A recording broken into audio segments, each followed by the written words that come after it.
Good morning, everyone. This is Father Nate, missionary priest in Italy, and thanks for joining us today, January 11th, on No Greater Delight, our podcast on Marian feasts and Marian meditations.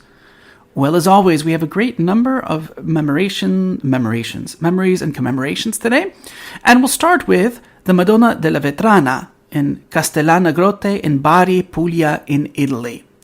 This is interesting because what do? Well, they have huge bonfires in commemoration of Our Lady saving the town from the plague in 1691. That's right. They have huge bonfires in the town that recall how Our Lady saved them from the plague. So what happened? Well, in 1690, the plague was devastating the country, right? And so in the church, there was an image of the Blessed Virgin that they call Madonna della Vetrana, right? Now, they don't really know what vetrana means, right? Some say that it means veterana, meaning old. Others say that in dialect, vetrana might mean like the plague. So whatever. It's an old image, probably from 1300s, and it's been up there in the church. So what happened? Again, the plague arrived on December 23rd, 1960, right? And if you know the plague, it spread very rapidly. But the situation dramatically changed during the night between January 11th and 12th, 1961. Well, what happened? Well, two priests, Don Giuseppe Gaetano Lanera and Don Josephat Pinto, they were praying incessantly that Our Lady would free the people from the plague, right?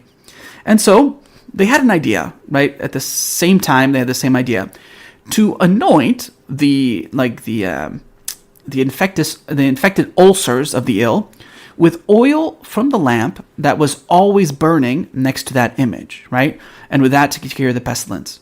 So that's what they did, right? They would anoint with this oil those who were sick with the plague, and they would burn everything that had come into contact with the illness, right?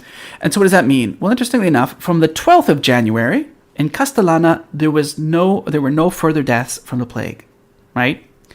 Everything was immediately attributed to the miraculous intercession of Our Lady.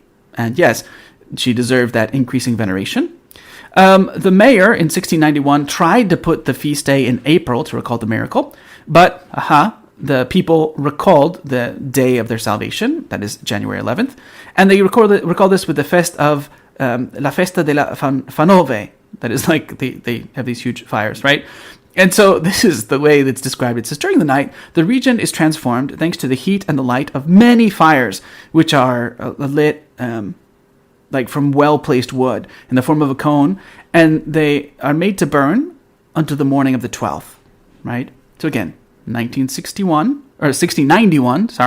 Our Lady saved them from the plague. Now, you might want to say, they burned everything that came into contact with the illness, so that's why it couldn't spread.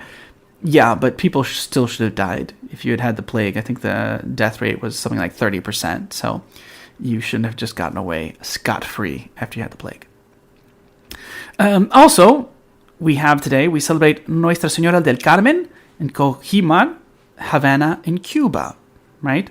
So you might be thinking again, Our Lady of Mount Carmel is July 16th. Yes, but it was on this day, January 11th in 1866, that Don Pio Garcia, who was the sacristan of one of the churches, asked the Bishop of Havana for permission to take up a collection to be able to build a chapel in this little fishing village east of the capital, right? So the priest actually donated the land, and the first stone of the church was laid December 26, 1877. On January 11th, 1879, so that's 13 years after he began asked for permission to take the collection, the church was dedicated to Our Lady of Mount Carmel. And on January 19th, her image was placed over the main altar and the first Mass was said, right? It's a very big celebration for them there. Now we jump over to Java in Indonesia, the Gua Maria Selintang, Kokap, Watts, and Yogyakarta, where the grotto in honor of Our Lady was inaugurated in 2004. Likewise, in 1666, the painting of Madonna del Suffragio, Our Lady of Intercession, was solemnly crowned. This is in Rome, Italy. Likewise, Santa Maria della Catena in Aci Catena, Catania, Sicily, Italy. In 1693, the church was destroyed by an earthquake. But Our Lady's shrine was left untouched. And last but not least, Abbot Orsini tells us that it's the Our Lady of Bessières in Le Moussu in France. He doesn't say what it is, but apparently this commemorates that a certain heretic who had derided the devotion paid to this image saw his house consumed without being able to discover whence the fire originated. Just a little reminder, if you insult the Blessed Mother, it's kind of like playing with fire.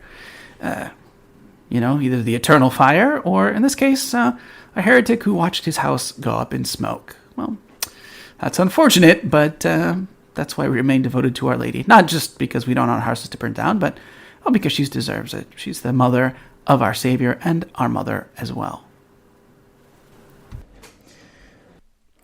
For today's reading from The Imitation of Mary by Alexander de Rouville, we continue with Book 1, Mary's Life Up to the Birth of Jesus, and today we'll consider Chapter 24, Gratitude to God for His Blessings. And here we start off with a prayer, so the whole text is really a prayer. God, infinitely good, till now you have given me so many blessings, both temporal and spiritual. In thanksgiving I offer you all the sentiments of gratitude which Mary felt throughout her life, as she reflected on your gifts, but especially those she expressed when she entered the home of Zechariah and Elizabeth. Elizabeth praised Mary as she deserved, but Mary wanted Elizabeth to forget the recipient of God's blessings and to think only of the giver. Mary would have liked to unite herself to every creature in order to praise you, my God, and thank you for the favors you had given her. She regarded herself as happy only because He who is mighty has deigned to look upon His servant in her lowliness, and to show how great and merciful He is. How lacking I am, Lord, in such sentiments as these, even though you have given me so many proofs of your love. I am nothing but an ungrateful man. I receive blessings from you, and I thank men for them. My plans turn out well, and I attribute the success to my own efforts. Most of all, what am I? And what can I do with regard to my own salvation? Yet I do not think of thanking you for the great helps you have given me, so that I may succeed in this all-important undertaking. If in any way I am pleasing in your sight, it is due to you alone, and without you I cannot continue to please you. What a wretched and weak man I am! If your grace were to desert me, Lord, what would become of me? Into what dreadful corruption would not my evil inclinations lead me? There is no security for me except in the conviction of my own weakness and in gratitude for the graces with which you mercifully sustain me. My God, do not let my infidelity make me unworthy of your gifts, or ingratitude make me forget them. The great desire of your heart is to do good, but I know too that ingratitude is the fault that may most easily turn aside your mercies from me. So often I have deserved to experience no longer the effects of your mercy, but you have determined to win my heart over by your gifts. My great God, I will resist you no longer. Henceforth I shall dedicate myself entirely to you. And as I live only by your grace, so too I want to live only for you. Be gracious to me and grant that, as my needs and your gifts are endless, I may also pass my life in unbroken prayer for your generosity and in gratitude for your blessings.